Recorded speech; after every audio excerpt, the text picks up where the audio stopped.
வக்பு திருத்த சட்டத்திற்கு எதிராக பழனியில் ஆர்ப்பாட்டம் நடைபெற்றது. பழனி நகர் அனைத்து ஜமாத்துகள் மற்றும் அனைத்து இஸ்லாமிய இயக்கங்களின் கூட்டமைப்பு சார்பில் நடைபெற்ற ஆர்ப்பாட்டத்தில் மத்திய அரசுக்கு எதிராக முழக்கங்கள் எழுப்பப்பட்டன. தங்கள் கோரிக்கைகள் நிறைவேறும் வரை போராட்டம் தொடரும் என தெரிவித்த ஆர்ப்பாட்டக்காரர்கள் பெரிய பள்ளிவாசலில் இருந்து காந்தி மார்க்கெட் வரை பேரணியாக சென்றனர்.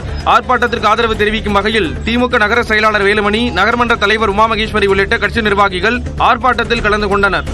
இந்த வக்பு சட்டத்தை ஒன்றிய அரசு திரும்ப பெறும் வரை நாம் ஒவ்வொரு கணமும் இதை பற்றியே சிந்திக்க.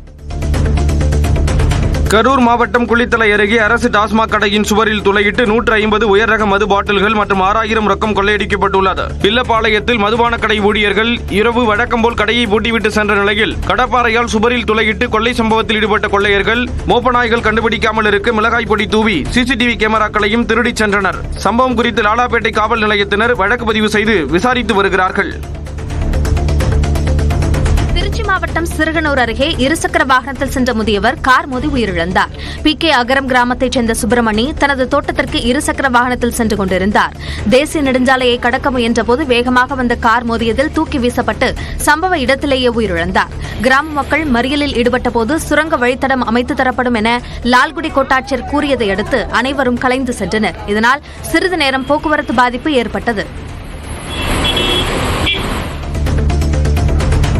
தர்மபுரி பேருந்து நிலையத்தில் தானியங்கி மஞ்சப்பை எந்திரத்தை மாவட்ட ஆட்சியர் சதீஷ் தொடங்கி வைத்தார். மாசு கட்டுப்பாட்டு வாரியம் மற்றும் தர்மபுரி நகராட்சி இணைந்து அமைத்துள்ள மீண்டும் மஞ்சப்பை எந்திரத்தில் 10 ரூபாய் செலுத்தினால் மஞ்சப்பை கிடைக்கும் வகையில் ஏற்பாடு செய்யப்பட்டுள்ளது. QR கோடு மூலம் பணம் செலுத்தும் வசதியும் இந்த எந்திரத்தில் இடம்பெற்றுள்ளது. மக்களுக்கு நெகிழி பயன்பாட்டின் தீமை குறித்து விழிப்புணர்வு ஏற்படுத்தும் வகையில் நெகிழி இல்லா தர்மபுரி என்ற தலைப்பில் கலை நிகழ்ச்சி மற்றும் பேரணி நடத்தப்பட்டது.